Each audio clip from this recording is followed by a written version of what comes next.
Hello everyone, I am Furman, also known as Mr. Rex here on the channel, and this is a little bit of a channel update to let you all know what has been going on, and there's a few things, I guess, on the docket. The first one, the most important one, is, of course, I just released a Kickstarter. It is an adventure, a full D&D adventure for characters level 1 to level 11. But there's also some news that I have about Patreon. I'm quitting Patreon. And I also want to talk a little bit about the state of the channel, how we're doing, and what my point of view is on how the channel has been progressing and all that stuff. But most of this video will be about the Kickstarter. So brace yourselves. I want to go full in deep about what it is, what my ideas are for it, and just give you as much information as I can. Whew, okay, so where do I even begin? So, Sands of Doom is a full campaign. It is set in the region of Valkyrat. It is an arid desert region, and what's interesting about this region is that it is populated by a very small kingdom of tieflings. Now, this is a merchant sort of civilization. You could call it something of a plutocracy, where the richer people basically get to rule. It is sort of like a collection of different consortiums, each of which have their own business ventures in the region. And of course, the wealthiest of them all, the Sultana, is the one that just sort of by de facto rules the whole place. Now, the reason why these guys have been so successful, so much so that they have sort of grown into this small kingdom, is because underneath the sands of Valkyrat, there is this very old set of ruins, this old ancient civilization that for some reason sort of fell, completely collapsed, and now their ruins just sort of lay underneath the sands. The sands just kind of buried the whole empire after, hundreds and hundreds, thousands of years. And so the thing about them, and the ruins, the things that they have discovered from this place, lead the people from Valkyrat to believe that the name for this empire was Calypto. They have found that their magic is far more advanced than anything that they have nowadays. And so they have basically just been spending a lot of money and manpower unearthing a lot of these ruins just to find these magical items and then sell them onto the open world. And by doing this, they have become filthy rich, which is sort of the whole concept for this place, is what they do. They go around, foment this massive archaeological expeditions, whether close to the main capital city of Valkyrat or just sort of far out into the desert, to just see what they can find, bring any of these powerful relics, and then sell them for a massive profit. So the concept of buying and selling magical items is sort of huge in this particular region. Now, they found this massive sort of compound, this tomb, far, far out into the desert. And this archaeological find was particularly impressive, but also very dangerous. It was the only find, for the most part, that they found that was trapped, inhabited by monsters, and just otherwise sort of properly defended. And so they organized the most expensive operation yet, where they gathered a bunch of different adventurers, a bunch of mercenaries, part of the army for the city. They all just kind of went into clearing out this place and finding out what was inside. And of course, this is what just kind of starts the beginning of the adventure. I'm going to go ahead and put here the trailer for the campaign so that you can see it. Oh, great Sultana, listen to my counsel. Do not send your men into that ruin. The Anubian treasures have awakened. Their portents of doom whisper their coming. You think yourself the ruler of Al-Kirat, but these lands have always been theirs. Their monuments a testament to their might. You will bear the plagues for your sacrilege. The dead will roam the desert and paint the sands crimson. Dust will storm, rivers will flood. Blood will rain from the very stars. Disease and pestilence will cover your grass fields, and soon enough, even the sun will abandon you. Amu will come for you, and your precious little city will fall. You have imprisoned me for this prophecy. But I know something you don't. That is not a tomb. That is a prison. And you will set him free!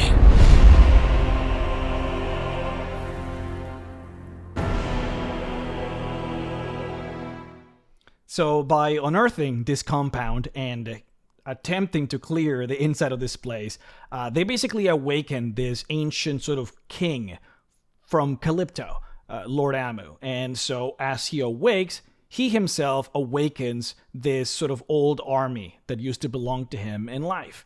And seeing, now that he's awake, that his, I guess, traditional land has been sort of occupied by what he considers to be interlopers, he sets now to reconquer his land once again, which sort of starts the whole premise of the adventure. So the plot of the adventure is there is this enormous, seemingly unstoppable undead army. Now these guys are gnolls. So the civilization of Calypto used to be gnolls, and so the Lord Amu, the king, mummy lord, is a gnoll, and so are the soldiers here. But the important thing here is that he used to be quite powerful, and he is still quite powerful. He has all of these soldiers at his command, but he also has some of this ancient technology, this magical technology that used to exist back in his day. He has knowledge of this. And so he unearths some of this stuff. And you can see here on the art for the Dungeon Master screen, these sort of like Anubian golems that he has unearthed. There's a lot of magical technology that he gets access to. And so he complements the war machine, his horde, with some of this, equips his soldiers with what he can get, and then just sets them on this massive march towards the small kingdom in order to conquer it. And so the adventure starts with this premise. Massive army that is just slowly moving throughout this enormous desert on their way to basically the kingdom, in particular the capital city.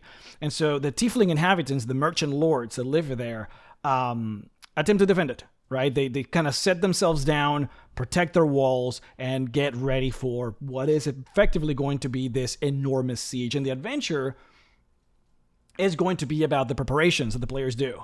Everything that they have to do in order to just get ready for this massive siege. And so the adventure really comes across as something of an open world style game where players are going to be presented with some of these issues, and it'll be up to them to figure out sort of how they want to maneuver themselves in this. And because after all, there are many ways in which one could potentially attempt to solve this problem. This is a lot of this stuff I have written on the Kickstarter, but just to kind of just expand on a lot of this stuff, there will be options for players to be able to ally with some of the monsters, some of the monstrous races that exist within the region of Alkirad, creatures that for the most part have been just kind of like abused or otherized by the inhabitants of the kingdom. And so players could coming back to them and attempting to either ally with them or perhaps maybe even slay them in order to get some of the things that they have access to fuel the war effort. These are options that players get access to, right? There's a lot of political strife within the merchant sort of compound here in the big city of Kirat. Political issues that, if solved, could again sort of aid the war effort. There's a lot of gray areas, things that players can do that would improve the status, the power of the city, but would have some pretty terrible consequences, things that would be sort of considered controversial by the inhabitants of this place. You can take a more offensive approach, and you can attempt to slow down the horde by various different ways. Slowing down the enemy, of course, would grant the city more time to prepare, right? So the city itself is sort of requesting supplies. I say requesting, but this is a merchant plutocracy kind of kingdom. They purchase mercenaries from other kingdoms. And those mercenaries, those armies, take time to arrive. And so the more you slow down the enemy army, the better you are. But you can also attempt to sort of assassinate some of the commanders or leaders of the of Lord Amu's horde. You can attempt to dissuade or sort of attack or I guess sabotage some of the different alliances that Lord Amu has sort of collected for the purposes of this war. Lord Amu sort of being this ancient king from this bygone era, he has these sort of magical contracts, if you will, that sort of bind certain creatures into his rule, things that you can attempt to dismantle. Right? There's a lot of ways in which players can gain access to either more power or a better position, or I guess in this case, just kind of weaken the enemy army in such a way so that when the final confrontation happens, things tend to go into the favor of the player a lot more. Now, I have been very interested in the concept of sort of working on something of an open world game, mostly thanks to some of the I guess some of the weaknesses that I have seen from some of the 5th edition adventures, but also some of the strengths. Because so one thing about me that you guys need to know, right, is that like Dungeons and Dragons is like what I live and breathe. I mean, obviously, D&D is my full-time career. I make videos, I do a lot of research, I read a lot about this stuff so that I can make the videos that you guys enjoy. But then on top of that, I play as a Dungeon Master 3 times a week, each of those sessions being 3 hours each. And then I am a player in a campaign that I play once a week. So in total, I play 4 times a week. That's a lot of D&D, and of course you have to add in, because I'm a dungeon master, all the prep work that goes into it, all the adventures that I have to read, and again, that's just my side gig, right? Like I run this channel as a main sort of living. So Dungeons and Dragons is virtually everything that I do.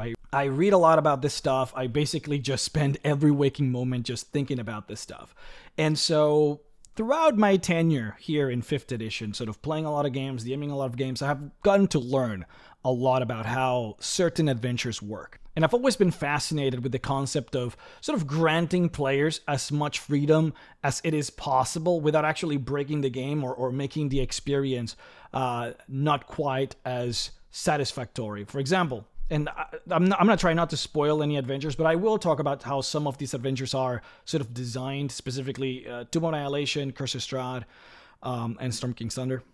So just know that. I have a lot of issues with Storm King's Thunder and the way it was built. When you play Storm King's Thunder, and again, I'm gonna try not to spoil anything here, but you basically start in a location and you do what you do in this location, right? The plot kind of unveils, you get to learn what's happening in the world and that it is bad and you want to do something about it.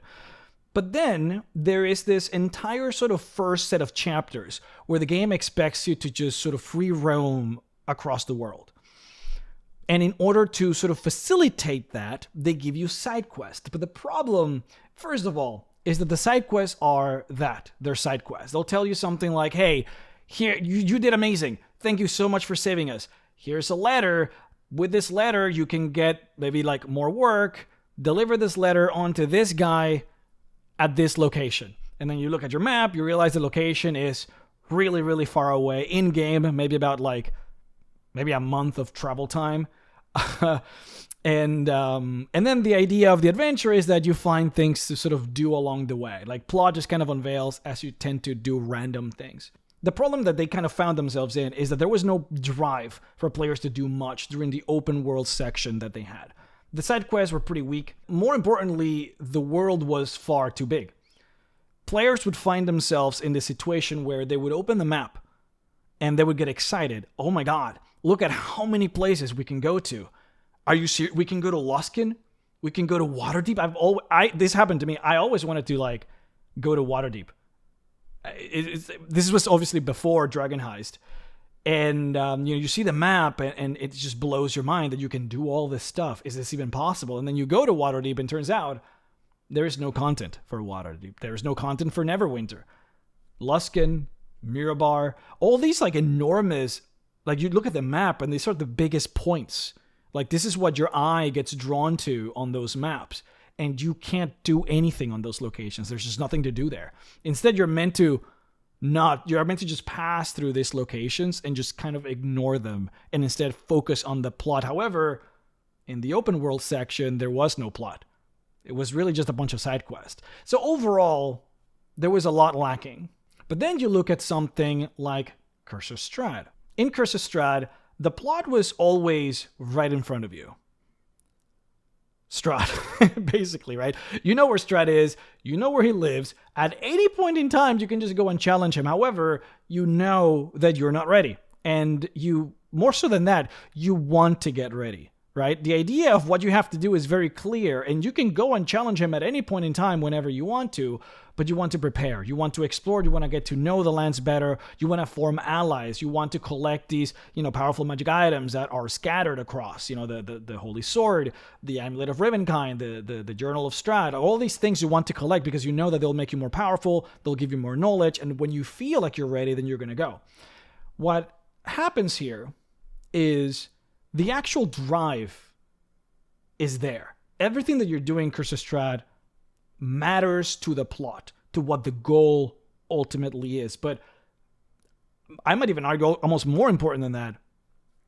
Okay, maybe not more important, but helps. Is the fact that when you look at the Curse of Strahd map, all those locations that you see on the map, you cannot just go to those locations, but there's real content in every single one of them. And they are all important. If you go to this werewolf cave, if you go to this random tower in the middle of nowhere, if for some reason you decide to just climb the biggest mountain of the valley and just see what's at the tip, you'll find amazing content with dungeons and really important characters, all of which relate somehow to the main plot point, which is Strahd. And so what happens is, that's an actual beautifully made open world game. You are in this town, and by the way, the town has content. You can spend time in the town, do whatever you want. Tons of events in there, things to explore, a lot of secrets. But you can also leave and go north, south, east, and west. And it doesn't matter where you go, you will find things to do that matter. That is how you make an open world game. Suffice it to say, this kind of philosophy has inspired me a lot in sort of creating this adventure for Sands of Doom, and how to sort of build properly a good open world game where players actually feel driven to go anywhere and have real content that actually matters. Now, of course, there is another sort of attribute to this adventure, which is an essence of time. So in Sands of Doom, this army is sort of moving through the desert, and it's just a matter of time until it reaches the actual kingdom and war unfolds. And so there is this perception, right, that time is of the essence and that the time is ticking. And if you don't hurry up, then of course the game will kind of leave you behind. And so I did want to talk about this too, because I think this particular factor, when you add a time element to an adventure, this can be a positive, but it can also be a negative depending on how you do it. So for example, and this is when I'm going to talk about Tomb of Annihilation. So Tomb of Annihilation, from the very beginning of the game, and this is like at the beginning of the game, you're given a plot point, and attached to this plot point is a time limit. Not really a limit, but there's a time feature to it, where basically if you don't do things fast, really bad things are going to happen. But this is given to you from the very beginning of the game and is shown to you very explicit from the beginning.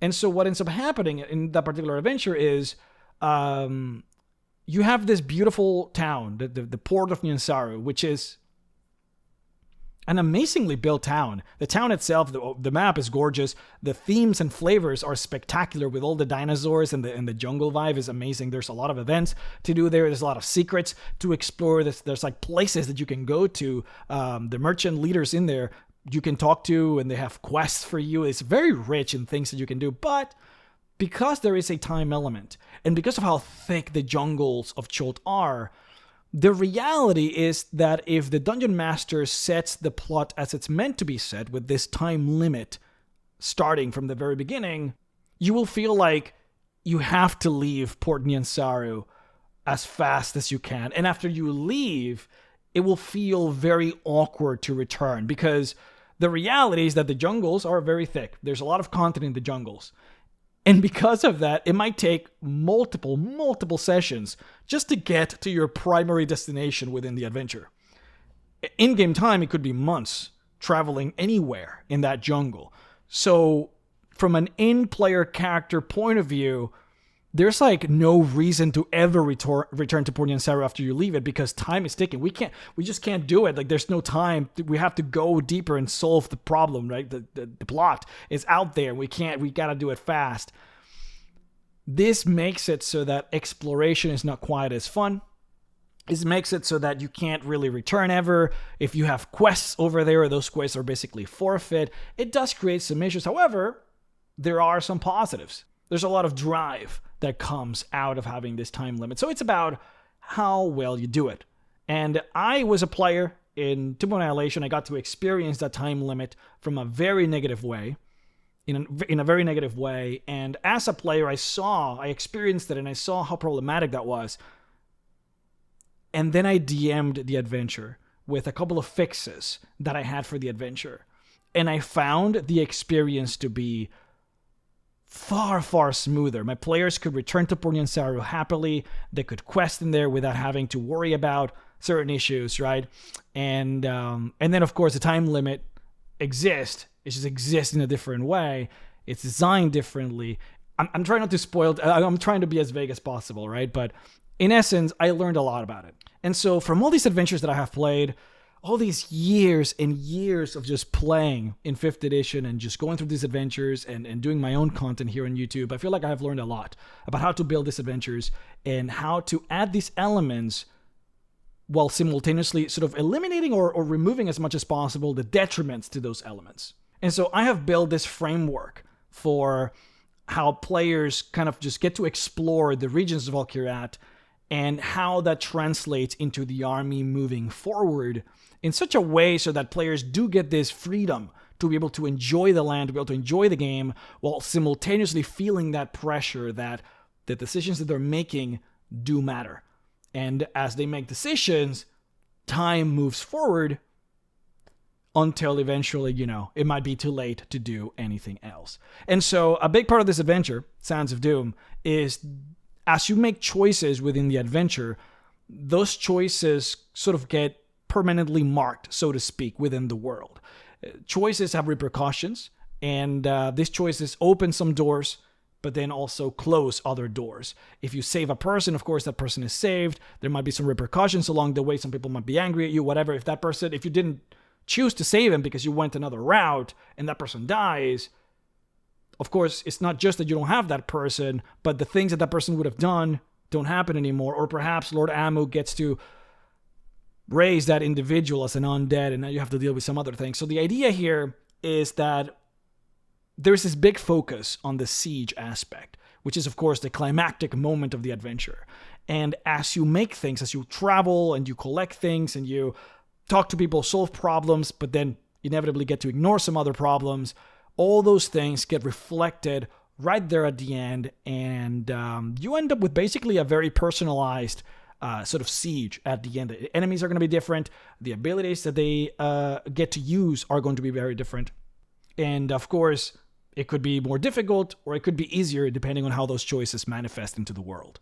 Now, the main villain, Lord Amu, the Mummy Lord, this guy is very intelligent. He reacts very appropriately to whatever the characters are doing, where their efforts are being spent. He sort of notices these things and he reacts with his army depending on those decisions.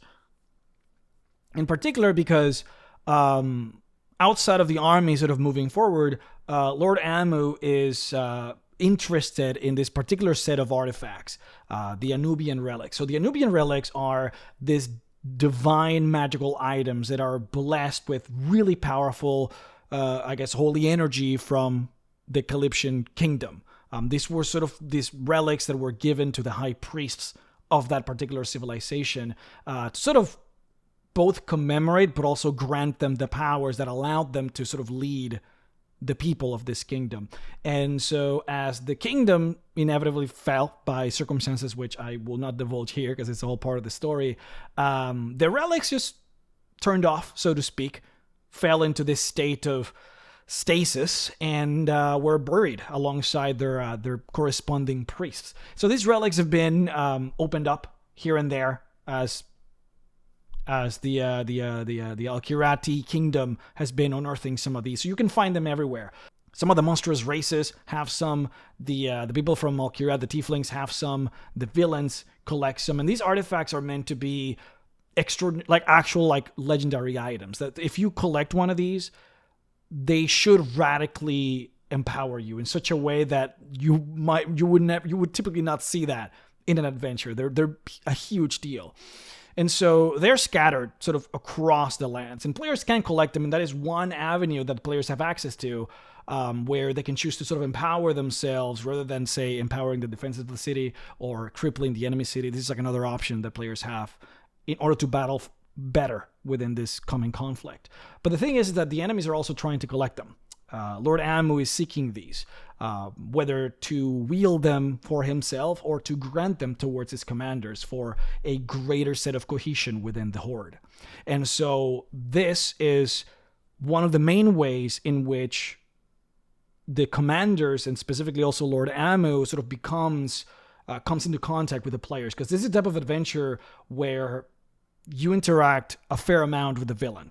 This is not going to be necessarily just a detached villain. There is going to be some back and forth included. There's going to be a lot of... okay, I was about to spoil something. I'm trying to be very careful here. But there will be a fair amount of interaction. And so I'm bringing this up because I really enjoy the concept of a villain that actually responds to what the players are doing. And so in the adventure, I'm going to have this sort of set of graphs, something like a timeline, that kind of will illustrate if the players do this, then Amu does this. And of course, the graph will have included the timeline of the army, where the army is, depending on the days as they're passing. So for example, like day 5 of the march, I'll tell you where the army is. Day 10, the army will be here. There'll be locations along the way between the army and the capital city. And as the army passes through those locations, of course, things happen to those locations. Locations which you can visit before or after. And of course, see what happens to those locations. Some of which are indeed locations that you can explore within the game. Not all of them, because most of them are going to be destroyed, but there are some important ones that do become sort of big locations for players to explore.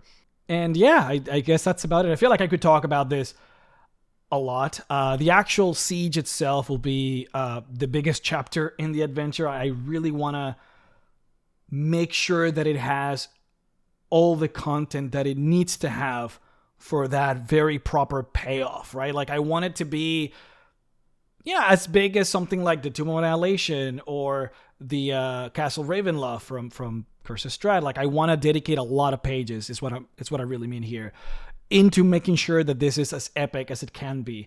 And a lot of the maps as well are going to be focused on some of these battles that will happen in this siege, whether we're talking about sort of battles in the battlements, city streets, sewers, what have you, right? The idea is that there will be a very strong emphasis on this particular location. I'm trying to keep the book at a 250-page limit. I might not be able to do that. I can always push it to 300 or 350 even if I want to, but I have to be careful with that because, of course, we're dealing with shipping. The actual cost of the page is not the issue. Is shipping products is by weight, and adding a lot of pages adds a lot to the weight and the volume of the actual book, and I have to be careful with that stuff. But I'll figure out a really good balance to make sure that the features are properly implemented. But yeah, I suppose now I do want to talk a little bit more about the actual Kickstarter itself. So that's the adventure. Those are the concepts for the Sands of Doom adventure. But we also have a lot of products. We have a DM screen. We have battle maps that you can purchase. We have, of course, some of the monster classes that are finally coming into their soft cover form, which I'm really excited about. So I want to kind of just go and break this down, talk a little bit more about them to give you as much information as you can, so that if you choose to pledge your support and help us here, you know what you're getting, basically. So first of all, the Sands of Doom monster classes. So you guys, of course, are probably aware of my monster classes. I've been making monster classes for a while now on mrrex.shop. The link is in the description, so you can go and see some of the ones that I have done in the past. We have made... let me back up a little bit. So monster classes are... full classes, full Dungeons & Dragons 5th edition classes with features from level 1 to level 20. Just like a fighter, just like a barbarian, the idea here is that you level up in Ogre or you level up in Succubus, right? And so me using some of my lore knowledge, I just create these classes based on their lore, on what they would actually be able to do, whether it is by flavor or by the lore that we have in Dungeons and Dragons. And the lore is also written in there, so you can read more about the creature that you're going to be playing. There's a lot of tables that I have in terms of how to not how to roleplay, more about how to build a backstory for the character. So we have rollable tables. You roll a d6 to see what kind of flaw you get, for example, that sort of thing, for each of the monsters. And they're, of course, all of them flavored to the personality traits of that particular monster. Some of them have a lot of subclasses. Some of them are just the core of the class without any subclasses. It depends on whether the class has a lot of variability or not. Anyways, for Sands of Doom monster classes, we made the troll, we made the gnoll, and then we have the earth elemental. So they're gonna be just like the monster classes that you're used to with all these things that I have explained. However, there'll be an extra addendum where I will sort of write how you can include these monsters onto the adventure, the locations where they would be, some very specific sort of like extra backstory reasons for your interaction with the adventure, stuff like just ways for you to be able to include them in the adventure. And then, of course, we have a PDF version and a softcover version.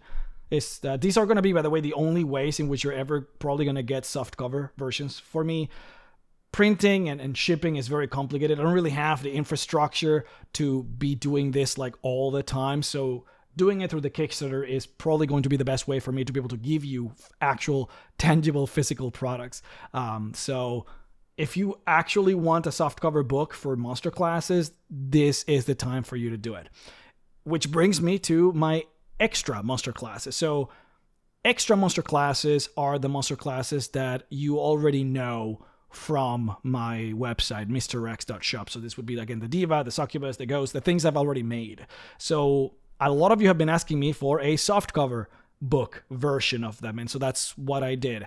I have packaged them all in a softcover book format, and I have, on top of that, added for each of those monster classes an additional subclass, and that includes monster classes that didn't have a subclass. So the Ogre, for example, the Ghost, those monsters are going to get like an entirely new, it's not really as much as a subclass as it is sort of like an alternate way to play that particular monster, which functions, it's probably going to be more than just a subclass, to be honest, but regardless, I've made one for each of those monsters. So there's basically more content, but that's exclusive, first of all, for the Kickstarter, and second, for the softcover book. So the PDFs don't have those extra subclasses, it's the softcover book. So if you want those, softcover.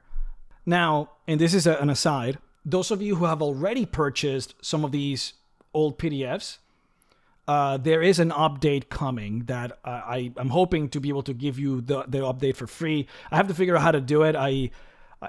The people at Sprang, they don't want to give me your emails. So I have to figure out what I can do with them. If I can just, I'll figure it out. But the monster classes have been updated. I have changed some of their abilities. I have balanced them. I have added things, removed them. I basically just made them better. Like, I've taken all the feedback that you guys have given me. I have consulted with sort of professional Dungeons and Dragons, like homebrew writers, the people from places like the DM's Guild that get like these awards. I've talked to some of them, paid them for consultations to sort of let me know how to proceed with certain classes, and I have improved them. Like, dramatic. They're so much better. And I want to get those updates for you guys for free. So I'll figure it out. I'll see if I can do something with Sprang to get your emails for that. I'll figure it out.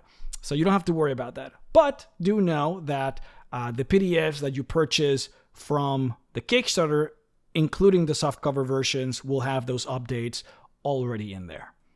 We also have a Dungeon Master screen. The art for this thing is unreal. It was unimaginably expensive, as you can probably imagine. Most expensive thing in the entire Kickstarter, but it's totally worth it. I'll have the artist and her Instagram on the description. Extraordinarily talented, unbelievable. The arch sort of showcases the siege between, you know, Lord Amu and his horde and the inhabitants of the city of Kurat, the Tieflings, sort of right there as how the combat is going to be. So beautiful piece of art, really shows the players that you're going to be playing with, you know, what is at stake, which is what I love about it. It's like, this is what's coming, all right? This is what you have to prepare for, and you're showing them right in their face from the very beginning. I love it.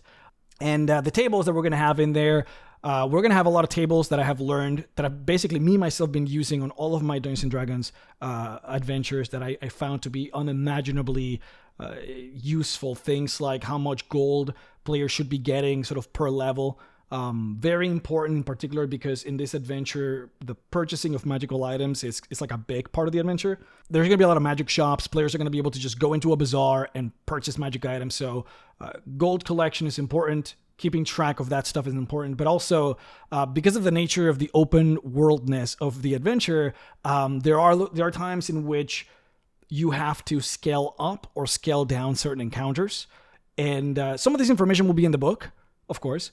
But having it on the DM screen would allow DMs to be able to do a lot of stuff in the fly rather than just kind of going back and forth in the book to like look for these specific tables.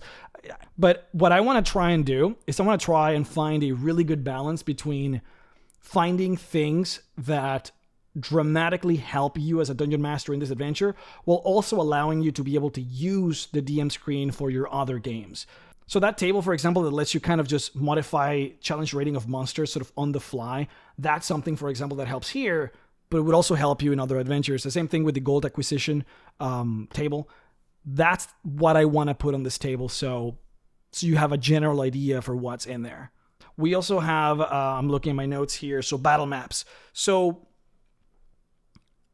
I'm trying to put in a minimum of 10 sort of maps on the tactical battle maps package.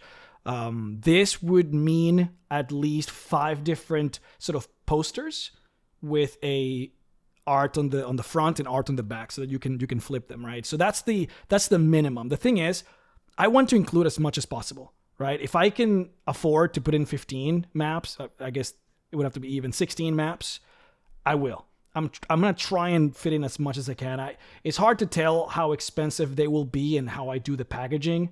But this is one of those sort of options in here where I'm almost treating it like as a loss leader in a way. Like I really just want to like put as much in there because battle maps are the most important thing, in my opinion, for running a physical Dungeons & Dragons adventure. I want to make sure that that's as good as it can be. And also, it's important to note, included in there will be a map of the city of Alcurat and the city of Kurat and the region of Alcurat. So just let you guys know, the maps are going to be there too for the regions.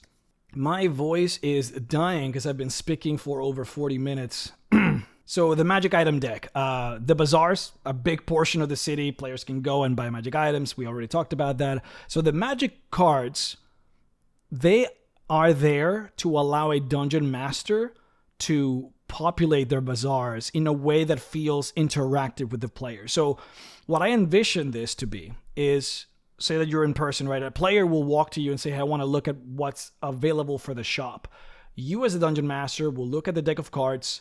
You might want to just give them the whole deck, but I would probably recommend just grabbing like 3 or 4 different cards for magic items and just here's what's available at the store. So that way the players get to actually window shop, which is something that it's fun. It's fun to window shop. And so the cards are going to have the beautiful art of the magic item, of course, the description of what the magic item does, and a cost. So I didn't add that onto the samples on the Kickstarter, but these cards are going to have a cost value so that when the players are window shopping, they can see how much these magic items cost, and they can make their decisions on whether they want to buy them or not. And of course, if they buy them, they can just take the card and have it right there. They can use it. We're also going to have the really powerful Anubian relics in card form so that players always have access to them because they're more important than just like a normal magic item. So having them in card form, I feel like just adds to the value of the experience. But that's the general concept for what these cards are. And then lastly, the music and voice acting. So I don't really have, because people have been asking me if they can know like how many songs are going to be there or how much voice acting there will be here. So the thing about normal items, magic item cards or battle maps or a book, is that I have to be very specific because I have to worry about the cost of producing those items and then the shipping to the fulfillment center and then the shipping from that fulfillment center onto you. So it's very important for me to make sure that it is very specific and that I understand very well how many of those items are, because I need to make sure that the costs make sense so that I don't just go bankrupt because economies of scale, right? So the problem with economies of scale is that if I sell 5,000 of something and the cost to produce that item turned out to be $5 more than I anticipated, suddenly I am on the hook for $25,000, right? I hope I did that math correctly, but that's what I mean, right? It can be crippling if you make a little mistake. So I have to be very specific and do my calculations. But for voice acting and music, I don't have to worry about economies of scale, because I can just give them to you, right? Through a digital format, it's a lot easier. So I'm gonna see how the Kickstarter does, how much money I can sort of invest on this. Then I have to look at different artists, quality levels, how much music I can do. I'm hoping for a soundtrack for each dungeon, so that each dungeon feels like it has a personality. And by dungeon, I mean like important location, right? It doesn't have to be like a literal dungeon, but I want every location to have its own personality. If appropriate, its own sort of sound effects. So if you were like in a sewer, for example, have like perhaps running water, something like that. Like I want to make sure that the sound quality is great for this. And so I can't give you a specific, because I'm going to try and get as much as I can. And, we'll see how much I can fit in. And basically the same thing with voice acting. But yeah, that's the concept. It's hard for me to give you an estimate. I'll just do the best that I can, depending on how well we do. Now, that's that for the Kickstarter itself. Again, sort of the link in the description. Please go and check it. I have been getting this question a lot, though. Why not to level 20, right? Those of you who have been following me for a long time, who have watched my videos that are not just like lore videos, but more of a me talking videos, you probably do remember that I hate how adventures only get to level 11. I have been this huge proponent for adventures getting to level 20, and here I am making an adventure for only for level 11. Thing is, I feel like the stories that D&D tells almost lend themselves better to a full experience, because the scope of the stories that they're telling are actually quite huge, and it almost seems like they're just forced to compress as much as they can that story into a tiny book. But some stories are actually better when they're short. It just depends on what story you're trying to tell. So adventures like Tomb of Annihilation, Curse of Strahd, these adventures are the perfect size because the concept is very simple, right? Tomb of Annihilation is like, oh, there is this location you have to find in the jungle. Go and find it. So you go into the jungle, things happen along the way, and then you find it. The story beat is very specific, to the point, and that leads better to a short story. Same thing with Curse of Strahd, right? So my story, the story that I want to tell here, there's a very simple premise. There's an army, and it's moving towards the desert, towards the city. What do you do to prepare for it? And then the inevitable clash. If I extend the adventure to level 20, I either have to make the siege, which is the crucial climactic, the actual important part of the adventure. I either have to push it all the way to make it the last thing that happens, which means most of the adventure is not about the siege, which is not my intention. Or I basically create content for what happens after the siege. So I can have the book be just as it is, and then after the siege happens, I basically get to tell a different story, which is what happens after the siege, right? And that, to be fair, is something that I considered for a while to do. The reality is that I kind of ran out of money. The art for the Kickstarter is unbelievably expensive. It takes so much work to do all of this that I frankly couldn't afford it. So that was a thing. But the reality is that regardless of whether I would have done that or not, the actual story of Lord Amu attacking Al-Qurad would have stayed roughly the same. And at the end of the day, that was the story that I wanted to tell. It's a very compact story. Boom, boom. It starts strong. It's great because it starts really strong, right? Boom, things are happening, army coming. What do we do? And there's this hype. It gathers. It makes players just kind of jump out of their seat from the very beginning immediately. And as long as it is a short story, you can keep pumping, right, the action up until the very climactic ending. And that's what I'm trying to achieve here, which just lends itself better with a short story. However, that being said, all of my next adventures are going to be to level 20 because I desperately want to write a full Odyssey. Probably, a whole adventure, a whole campaign from 1 to 20 made in 3 different books. Something like that is kind of like what I'm aiming at here, but that's for the future. Just know that that's something that I do want to do. It just didn't really work well with this story. My only interest here is to make the best story that I can, and so that's what I'm doing. But yeah, please, if you can, support me. I'll do my best to give you the greatest book that I can give you. Sands of Doom. I am so proud of everything, the Kickstarter, how things are building up, the design process. It's all going to be written by me, all of this, right? So we're talking the actual campaign itself, the monster classes, the tables, everything is just designed by me. So I have put my heart and soul into this whole process. So I hope it looks good to you guys. I hope it fills you with inspiration and awe. And I hope it seems exciting because I am so excited for this. So again, link in the description. Please go and check it. We're going to have a lot of playtest as the product sort of goes through its different draft forms, including a lot of playtesting for the monster classes and such. So if you pledge, stay tuned. Keep coming back to the Kickstarter every month or so that you can see all the updates and so that you can catch on all the playtests. I'm a huge fan of doing polls, of kind of just letting you guys make decisions that does impact how the book might look in different aspects. So, keep an eye out on that. If you want my recommendation and I said this on my last video when I talked about the Kickstarter, but I highly recommend the Champions Loot pledge tier. That's the $85 version because it comes with the DM screen and it comes with the battle maps. Playing in physical form without battle maps can be rough. I mean, if you have really cool, I guess, iPads to show the battles, that's great, right? But we're gonna put a lot of effort into specifically the siege.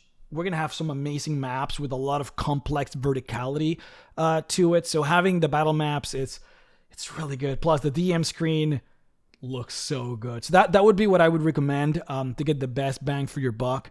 And after that, I would then recommend getting the monster classes, the Sands of Doom monster classes add-on, so that you can get access to the PDF version, so that you can get access to those monsters in the cheapest way possible.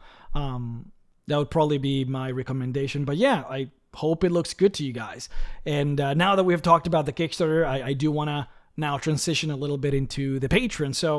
So I am quitting Patreon. So when I first created the Patreon, I wasn't really in a good place, monetarily speaking, right? So it takes a while. It takes effort to make YouTube as a full-time kind of living happen. And back then, I used to be really bad with having a good working schedule. It took a lot of me to make videos.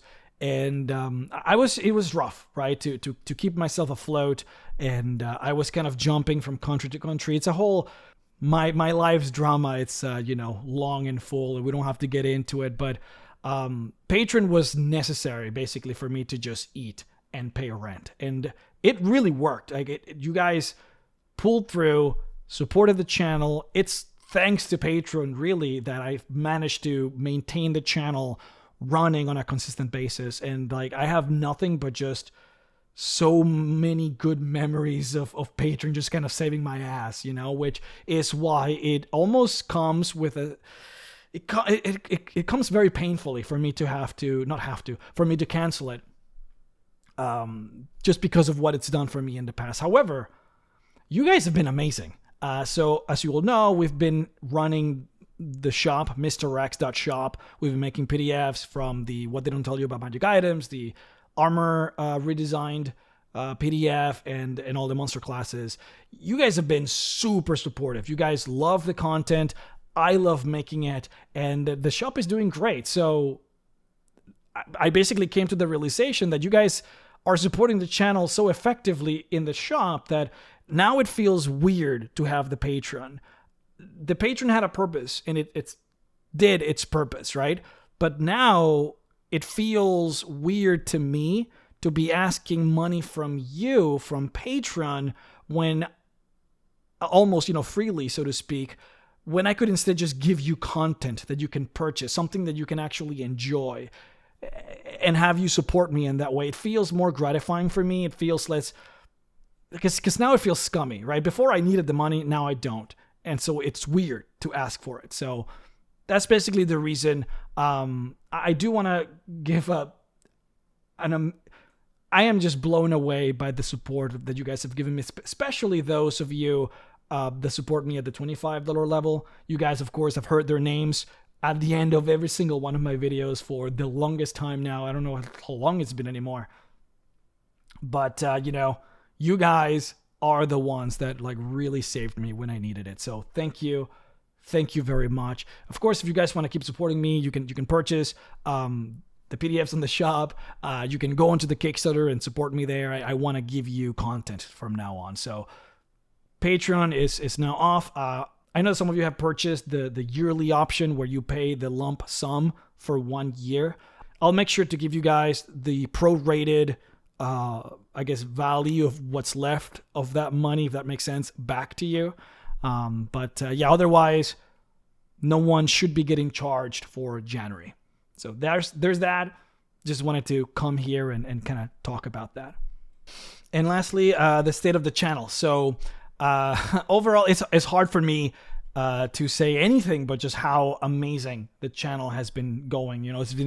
It has had a very steady, slow, but steady growth. It feels like it'll be forever before I reach 1 million subscribers. The subscriber gain has been dramatically slowed, but the viewership, you guys support me. You guys seem to come to watch the videos, and I totally appreciate that, right? The views are very consistent. Really happy about that. You guys seem to love the content that I produce. D&D seems to still be on the up and up, right? Really happy with it. As you guys know, I actually didn't start with Dungeons and Dragons. I started with Skyrim. Skyrim was what originally gave me my rise on YouTube, and I ran that for basically 8 years or so before, Skyrim just kind of died. That was a dramatic moment in my life, because it happened. It almost seemed like it happened overnight. 1 month we were doing great on Skyrim. The next month, collapsation. So that was tragic. But they didn't update. They didn't release the next Elder Scrolls 6. Never. They just never did it. So the channel just kind of didn't have any content after a while. So in any case, I transitioned to D&D, and it's been amazing ever since. You guys, of course, have been super supportive. I'm really happy with D&D. I'm not getting burned out. People keep telling me they don't understand how I can run this channel and do all this research and just get myself so deep into this and then play 4 times a week D&D and not get burned out. But I don't know what to tell you. I don't know what to tell them. D&D, it really feels like it's in my bloodstream. I've always been this medieval fantasy just nerd. I love this stuff. So you can expect content from me for as long as I'm alive to do it. At some point, I might transition to streaming years and years from now, perhaps. It's something that I have considered. But I'm really happy with you guys. I'm really happy with the content. I have noticed that, generally speaking, the viewership doesn't seem to be there when it comes to conversations about D&D. You guys love my lore content, my actual edited stuff, my essays, my video essays, if you want to call them that. But the me talking with other members of the community about topics related to D&D and tabletop games. They don't seem like they do quite as well, which is a little sad. I do enjoy talking with my peers, it's fun to talk about Dungeons and Dragons and see how you guys feel about that, getting that feedback, talking about a lot of the stuff that is happening. Of course, D&D is going through this relatively turbulent time when we're getting D&D 1 that is sort of putting in a lot of changes, proposing, I should say, a lot of changes to the game, and some of which I can be very opinionated about, stuff that I really care about, other stuff that I don't, but doesn't seem like you guys are that interested in that. I might try a few here and there, see if there's a way in which I can make it work, but this is the one thing that, if you guys, those of you who have stayed on this video for this long, you guys are the real deal, the real fans. So if you can, please write me on the comments, how would you like to see that type of content? If I were to gather, someone like Jordan, the PH is silent, grab just people from the community, Ted from Nerd Immersion, and just talk about D&D stuff. How would you like those videos to be frameworked? Would you like them to be highly edited? Just me talking? Just in general, I guess format ideas, because I'm not really sure what you guys would like to see. But that's about it. That's it. I don't know what else to talk about. Just big update. I don't do this very often. I don't really show myself in camera very often, but felt like it had to be done. Get a little bit more personal in here. I don't think you guys would like to see me much. Actually, if you want me to do more webcam stuff on my normal videos, also let me know, because that's something that I do need to know. But my voice is dying. I don't have voice anymore. Check out the Kickstarter. Thank you so much for being here. Thank you for being you, for watching the videos, liking, subscribing, commenting, for just being awesome. Thank you so much for all the support. And I will Merry Christmas and Happy Holidays. And hopefully we have a great next year as well.